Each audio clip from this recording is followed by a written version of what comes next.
Boa tarde. Vamos nessa.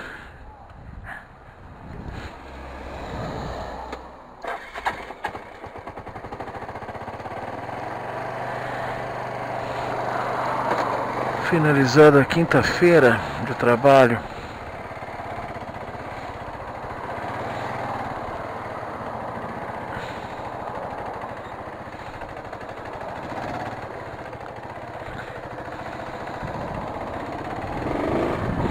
E a gente a caminho de casa, a caminho de um ou alguns deliciosos beijinhos, abraços, mas principalmente carinhos.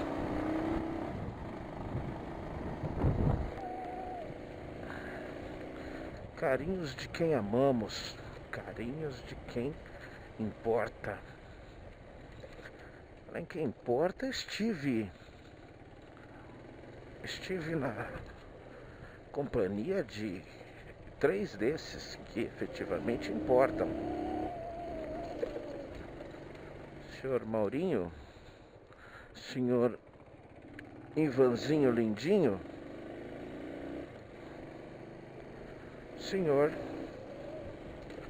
senhora Edith Fofinha, maluquinha, sem paciência nenhuma. E a garçom demorou, ela taca a boca. Já chamamos 4 vezes. Vocês não viram a gente?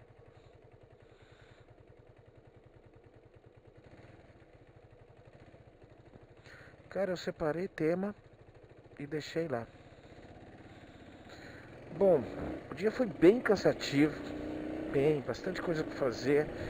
Vai fechando um cerco agora, né? Que vai fechar amanhã. Oficialmente na segunda, né? Pra ser mais exato. Mas também corri por algumas coisas particulares, como fechar as declarações do Márcio e da minha mãe. Da minha mãe já fechada e do Marcinho ainda a fechar.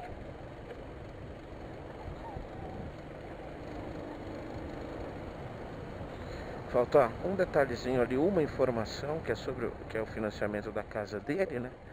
Do APzinho dele ainda aqui no Brasil, né?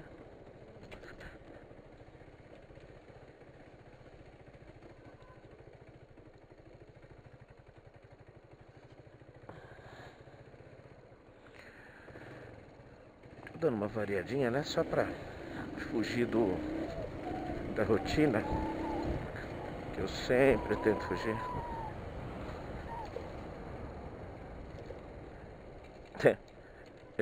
Eu insisto da gente ir na Esfirra Imigrantes já, desde que o Márcio estava no Brasil.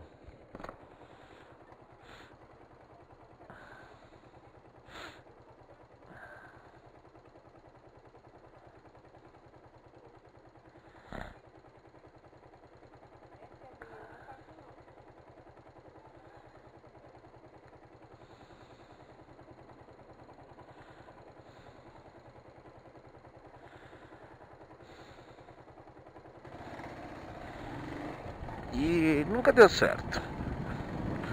Uma vez a minha mãe veio comigo, ela veio me pagar um almoço no meu aniversário do ano passado. Esse ano a cachorra não vai estar no Brasil no meu aniversário, mas ela vai estar vendo o outro filhinho dela lá na Irlanda.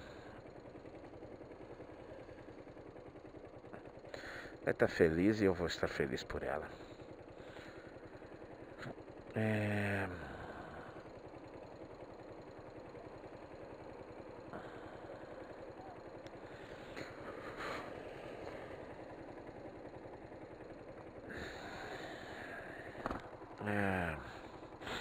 E sempre o Mauro indiretamente, alguma coisa fazia com que não, vamos ali no Galeto. No Galeto é um lugar que tem uns frangos na brasa, são bem gostosos, é tradicional ali.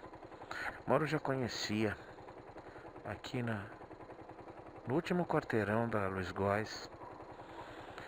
E... não, perdão. Assustei o cara.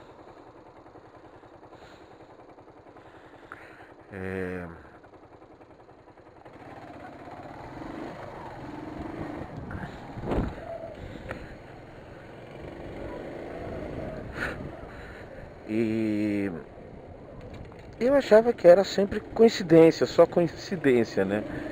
Ele queria, podia, vamos no esfirra ou vamos no frango? Aí, vamos no frango, eu tô aqui em cima, eu vou vir daqui de baixo, eu vou vir desse lado, é mais fácil pro Márcio chegar. Enfim, sempre foi ali, independente, o lugar é o que menos importa, né? Mas eu sempre gostei do Esfirra Imigrantes. Eu gosto da esfirra dali, eu gosto do...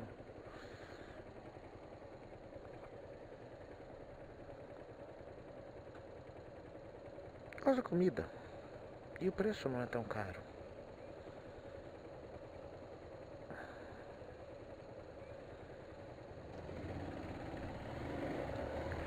E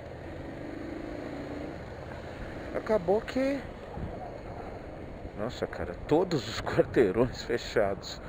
Eu às vezes me esqueço do porquê que eu deixo de fazer certos caminhos, né?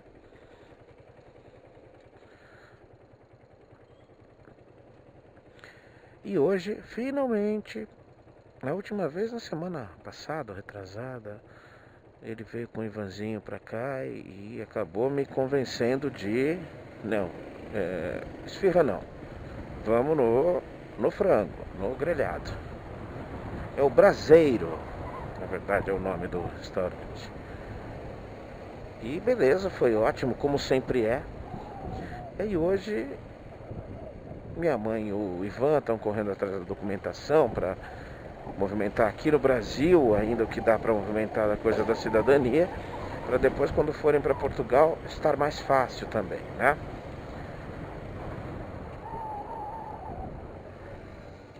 E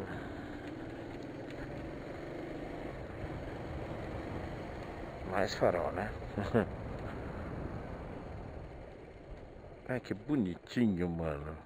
No carrinho de bebê. Fofurinho. Vocês todos, crianças, vocês são todos fofurinhos. E tem gente que tem coragem de fazer mal a vocês. Só pode ser patologia. Eu não prefiro não acreditar que a maldade chegue a certos pontos. Depois de certo ponto é patológico. Eu sei que acabamos por... opa, Márcio, minha mãe... Márcio não deu pra ver, ele tá um pouquinho longe. O Ivan é minha mãe, vovozinho e netinho.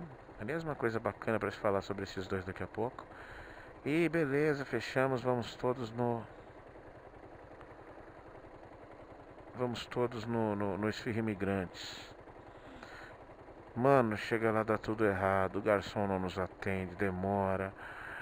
Quando atende, mal-humorado, sabe?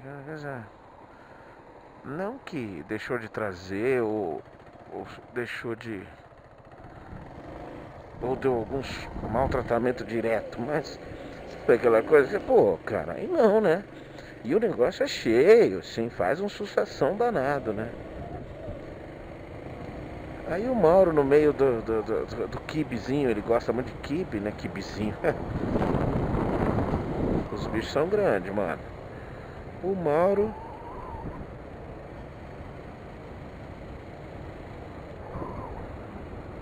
me encontra até uma pedrinha no quibe, cara. Aí é foda, né, mano? Aí é fodíssima, né? Não pode ser por aqui, não. É aqui, ó. Ali não é, não. Ali é outro lugar. Não sei se eu cheguei a filmar esse pedaço aqui já, fazendo esse caminho. Não me lembro. Aqui também é perigoso, viu? Você entra e sai, né? Não podia, né? Enfim. Sabe quando dá tudo errado, velho?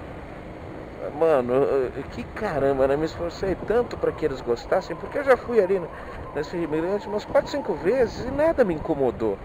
Sabe, eu sei que é cheio e que tem poucos garçons. É nada assim de, perdi meu tempo. Não, cara, foi sempre tranquilo. Nunca foi estressante.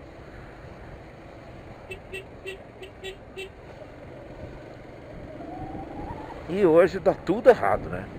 Falar do Ivan e da minha mãe, o Ivan é um fofo. Viu, filho? Seu primo é um fofinho. um menino realmente diferente. Diferente no ótimo sentido, de que ele tem maturidade e, consequentemente, sensibilidade. Muito acima da média da idade dele, da vivência dele.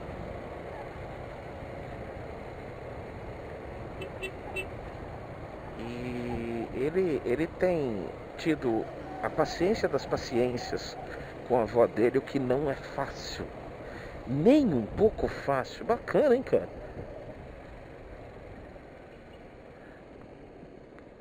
Com ela. Eu sou suspeito para falar da minha mãe, mas minha paciência vai embora algumas horas depois de estar com ela. Não é fácil, não é fácil. Ela já tem suas manias, né, cara? Trejeitos que ela não vai perder mais. Eu já tenho os meus, imagina ela com 70 anos de idade, cara. Então, há um simples lembrete da mãe dele, da Elsa, de que, ó, tem paciência com a sua avó. Ela tá sentindo a falta do Márcio, tá mais carente. Então, faz companhia. Se ela te pedir, você tá em casa, tá de boa, tá só estudando. Então, se ela pedir, faz companhia. Aproveita que você tá de boa agora. Oferece pra ela a sua presença, a sua ajuda. E ele, cara, tá cumprindo isso completamente à risca. Ele tá uma fofura, ele tá... Ela, vamos pra cá, Ivan. Ele, vamos, vó, vamos.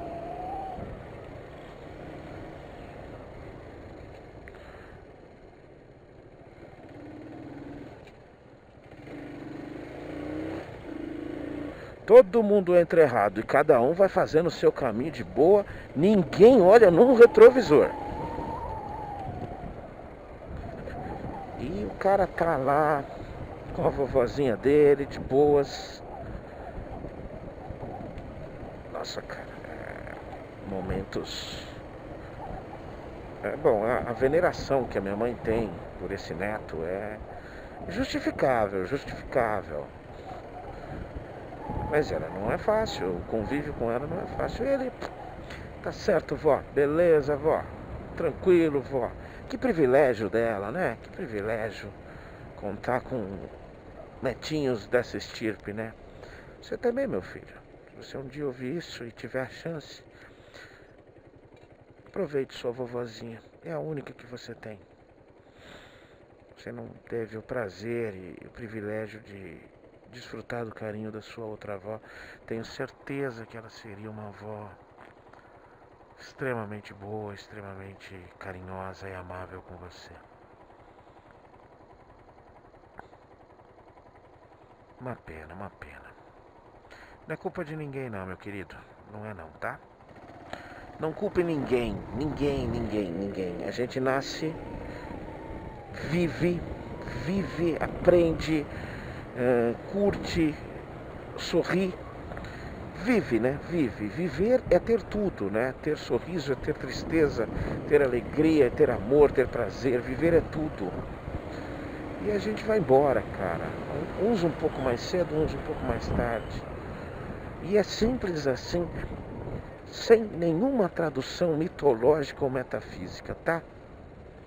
É melhor eu pensar só nisso, porque é isso que eu sei. Se eu aceitar essa limitação, eu vivo melhor.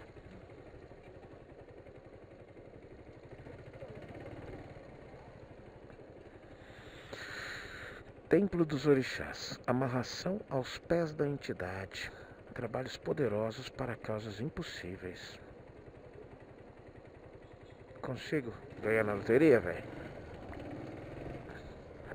Se eu consigo, por que a pessoa que está lá me dando a assistência, por que ela não é milionária? Porque os videntes têm certas limitações que as explicações são bacanas. As explicações são muito parecidas com as explicações das limitações do Deus aí, do Deus abraônico, do Deus humano, né? Deus humano. qualquer que tenha sido a criação, o Deus com características humanas ele tem desculpas, né? E as entidades também. Voltemos. Hoje eu assisti o capítulo 2. Já tem, depois que eu fui ver lá, já tem vários capítulos, já tem uns 3 ou 4, uns 5 capítulos do assunto que eu ontem ou anteontem, né? Ontem não deu tempo de ver. Anteontem fiquei bastante preocupado em conhecer, que é o problema da homossexualidade na Rússia, né? A Rússia de Putin, né? E aí começaram a aparecer algumas explicações, né? Sério mesmo, cara, eu saio daqui pra não ficar perto de você e você aparece de novo na minha frente, é.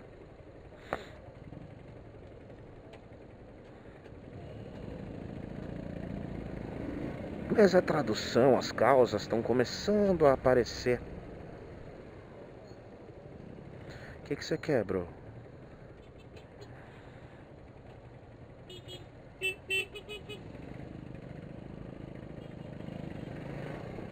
Isso, caminhão, fecha um pouquinho aí.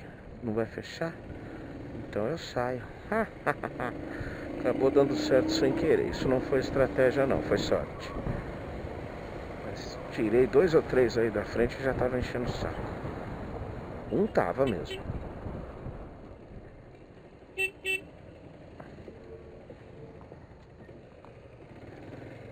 Você tem algum problema de ir um pouquinho pra esquerda, né? Vontade de dar 2 tapas no meio da orelha. Por maldade pura, maldade gratuita. Não quero que você passe. Ou não vou me mexer daqui, problema teu. Ai. E aí, o que eu estaria fazendo? Alimentando, né? Alimentando a guerra, a ignorância, a incompreensão.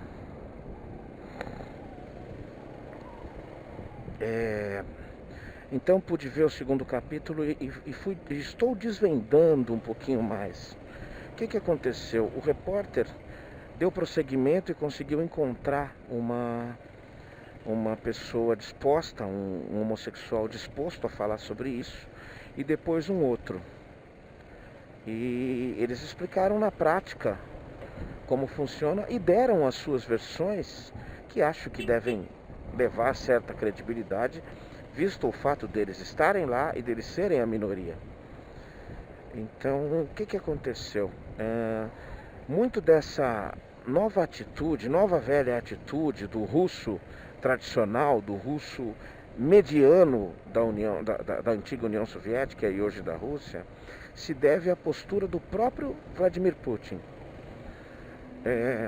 A Rússia herdada por ele é uma Rússia que tinha seu poder econômico baseado nos grandes mafiosos, aqueles caras que herdaram a massa falida do Império da União Soviética.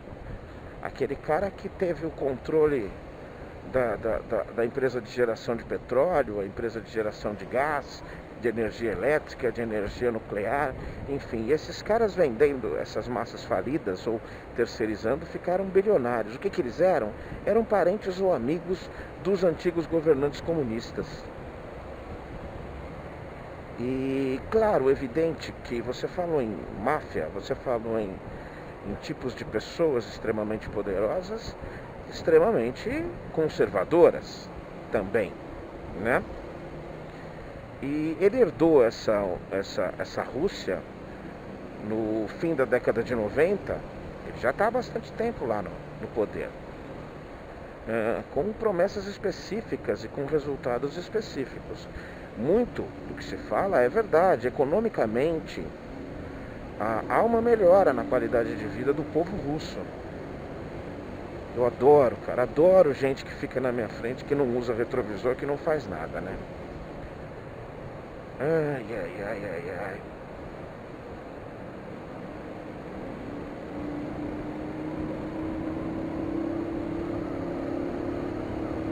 E muito da parte social econômica ele conseguiu. Ele cumpriu, ele reergueu, ele ainda, além de tudo, enfrentou politicamente muitos encalços. Enfrentou o que ainda em menor nível acontece por lá, é que as antigas repúblicas soviéticas vão se desmembrando e vão desgastando politicamente as imagens, né? Isso tudo foi passando, né? Tem Crimeia na brincadeira e mais um pouquinho, né? Mais um pouco de coisas. E essa parte, na prática, eu não estou defendendo nem condenando, vamos deixar claro aqui. Na prática, o povo sentiu melhora. E como é que ele governa com isso? Com um Congresso mais conservador, mais intolerante e mais conservador. E isso, o bom resultado desse tipo de governo, ele com uma visão super-herói, autoritário, defensor do povo, populista, claro, ele tem tido sucesso com isso. E a população enxerga esse sucesso não só nas medidas específicas que se tomam, mas na postura que se tem nesse governo. E isso é absorvido. Então, esses dois rapazes três na verdade, são 3 entrevistas. 2 ao ar livre e uma no apartamento do cara.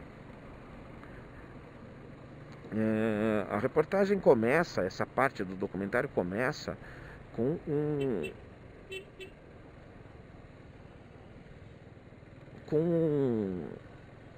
relato de um acontecimento que, na época da aprovação da lei no Congresso, dessa lei,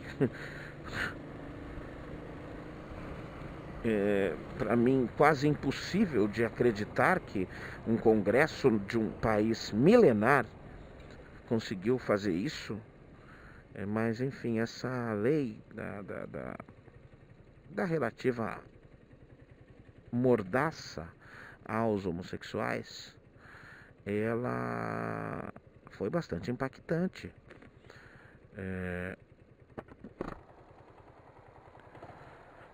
Na prática, essa lei é o seguinte, ela não demonstre publicamente se você tiver um comportamento diferente da maioria.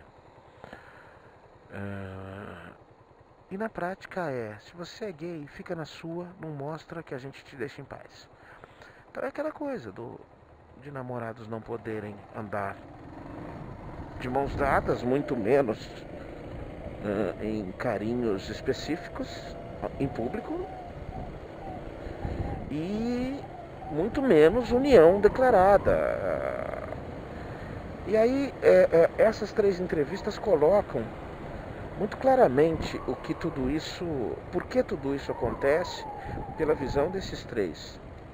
Então, o episódio que aconteceu foi que simplesmente um jornalista famoso de horário nobre da televisão, ele simplesmente falou ao vivo: eu sou homossexual e sou um ser humano igual a qualquer um, igual a Vladimir Putin, igual a Medvedev, igual a todos. E é claro que ele foi demitido algumas horas depois. E o que acontece? Com tudo isso, o governo russo ainda detém grande parte do controle sobre a mídia. Não se trata de censura, se trata de controle econômico. E controle econômico significa: põe o que eu quiser aí e não põe o que eu não quiser. Senão, você perde. Não há muita dúvida em relação a isso, né? Nem dá pra ver, né? Isso, bro. Foi e voltou. Pode acontecer, né? A gente se engana. Esses dias eu fiz isso com o carro, não me lembro exatamente aonde. Isso garante uma imagem, mesmo que maquiada, mas uma imagem positiva. Porque as coisas negativas, os efeitos negativos das questões governamentais, eles são bem cerceados. Eles são seguros antes de irem a público. Então a população tem aquela falsa sensação da informação: não estou vendo nada disso na televisão, Então cria esse clima, esse falso clima de paz, sossego e tranquilidade. E aí vem as entrevistas, né? E nessas entrevistas os caras deixam muito claro que isso não aconteceria por uma medida especificamente apenas e tão somente política. Isso viria de um contexto de aprovação da população em relação a isso. Então o que acontece? Uma população ser um pouco mais ou um pouco menos machista, um pouco mais ou um pouco menos conservadora, é fato. Mas o fato é que se difunde esse conceito. Como se coloca? Estrangulando a ideia ou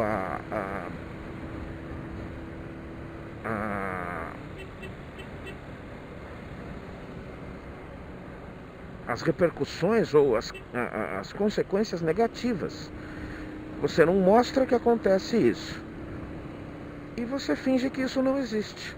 Então o que acontece? 80% da população é heterossexual, não está preocupada com isso, e boa parte desses 80%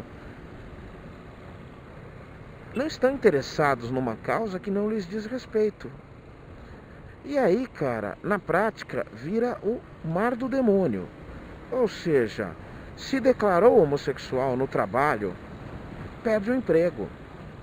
É fácil o patrão mandar embora. Ah, é justa causa, é preso? Não. Mas existem represálias que são aceitas pela população. Então isso é uma diferença.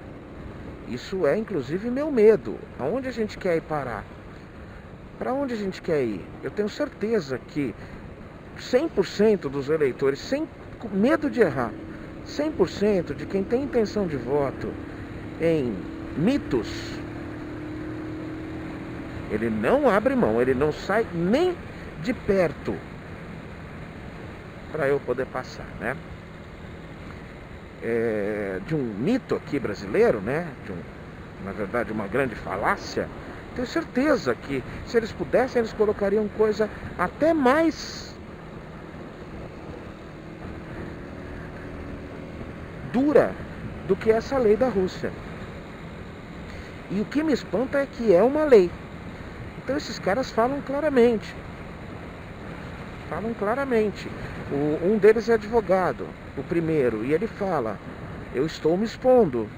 Se isso chegar aqui, porque a TV é brasileira, porque a mídia é alternativa, não é mídia da TV aberta, então assim, se isso chegar de volta, eu tenho grande chance de ser demitido no meu trabalho. O outro fala assim, quando ele vem fazer o depoimento, na mesma praça, o jornalista fala assim: olha, eu não quero, para essa reportagem, esconder o rosto de ninguém. A reportagem não terá a característica de anonimato. Então, se você achar, ó, isso aqui é a maravilha do mundo, olha só. Ele não tem motor para duas pessoas me passar e manter aqui na subida. Eu de raiva, depois ele me passa, não tem problema, mas eu de raiva passo ele. Porque os caras olham a intruderzinha, eles acham que é 125.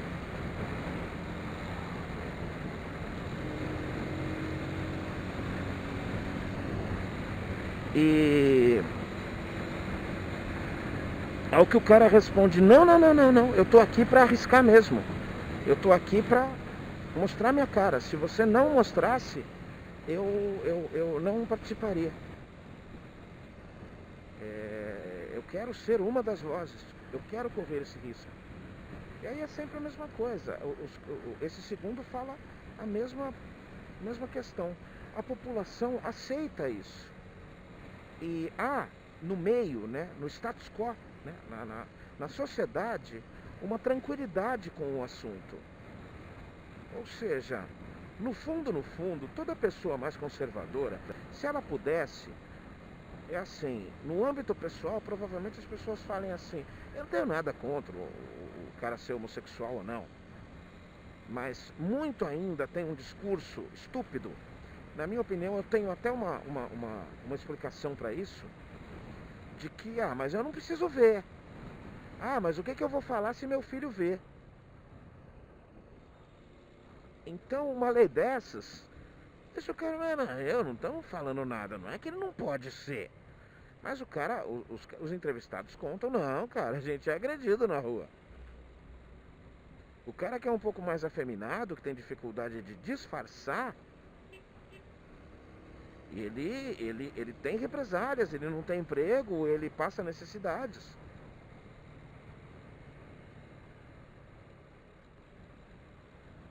Então, na casa dele, ele quer morar com alguém, não dá, não dá. A vizinhança vai perceber. E ele corre o risco de ser taxado. Nossa, olha que maravilha, com a relação nova. É redondinho, redondinho, redondinho. Não tem um,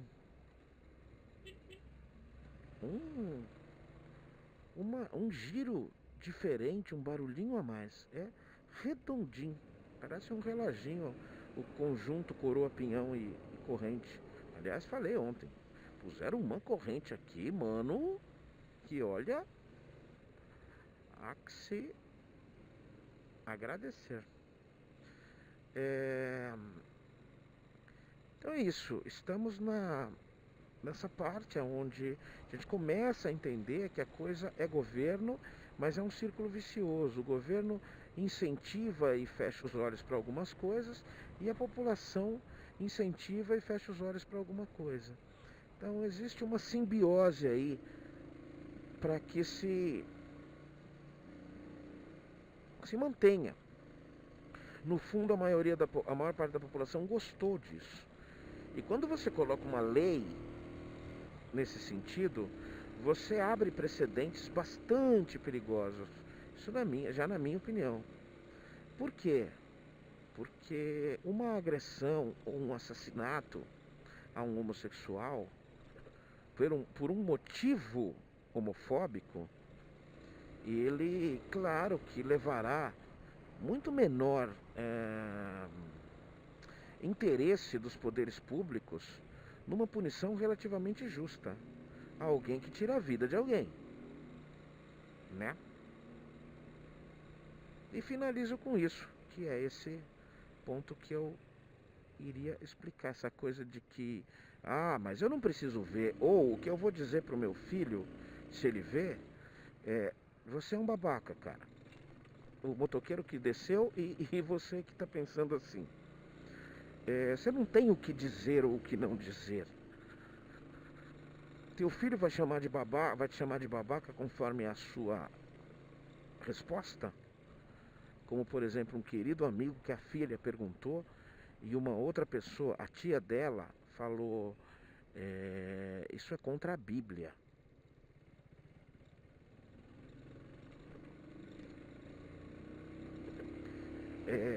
Eu conhecendo a família, a situação e a postura desta pessoa que falou,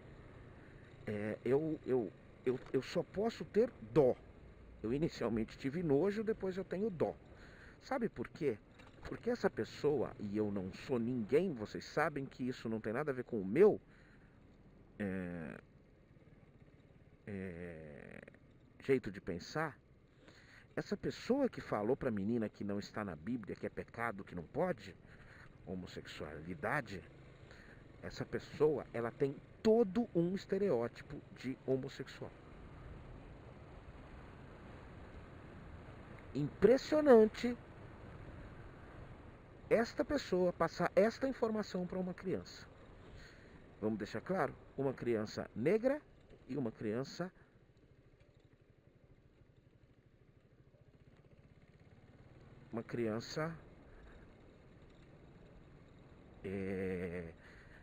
com mobilidade reduzida. É sensacional você falar para uma pessoa pertencente a uma minoria ou a uma camada mais frágil da sociedade, incutir nessa pessoa um preconceito para uma outra minoria, ao que, por grata constatação, que é constatação e não surpresa, o pai interviu imediatamente e disse: isso não tem nada a ver, você está errada em falar isso. E depois ainda falou particularmente com a pessoa, com a tia, de que você não faça. Isso, é exatamente isso que eu estou falando. Não faça uma pessoa pertencente à minoria odiar uma outra minoria, tá? Enfim. Você não quer ver? Você fecha o olho. Porque pra mim quem se incomoda demais em ver homossexuais fazendo isso ou aquilo, quem se incomoda demais é porque tá com medo de ficar com vontade. Então vai se fuder. Ou você assume, nossa, eu queria experimentar esse negócio, que não teria nada demais, ou você cala essa sua boca e deixa as pessoas serem felizes. Ou buscar a sua felicidade. Tá bom? Seu hipócrita. Eu não quero ver porque é feio, porque é nojento. Ah, falou. Cuidado, se sua reação é forte demais, existe algum problema com você. Cuidado, tá? Cuidado.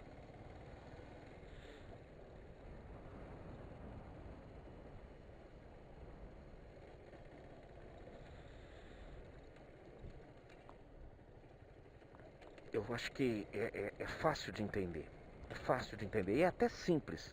A questão é muito mais simples. A questão é muito menos problemática do que vocês estão tentando passar que seja.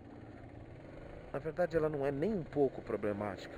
São os nossos costumes e essa hierarquia moral que a gente carrega de Abraão e suas pseudo-tribos. Essa hierarquia moral, ela ferra com a gente. Ferra com a gente. Porque ela realmente nos limita numa maneira que o planeta, não só a humanidade, o planeta poderia estar muito melhor. Muito, muito melhor.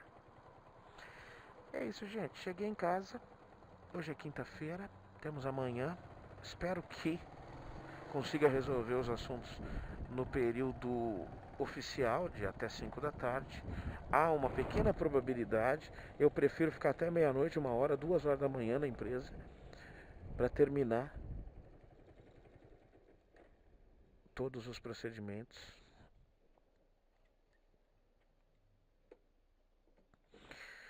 A precisar vir na segunda. Mas pode acontecer os dois também, tá?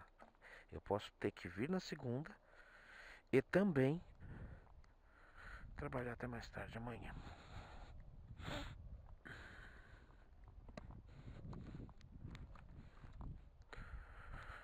Isso aí, minha gente. Chegamos. Bom restinho de dia para todos vocês. Um abraço.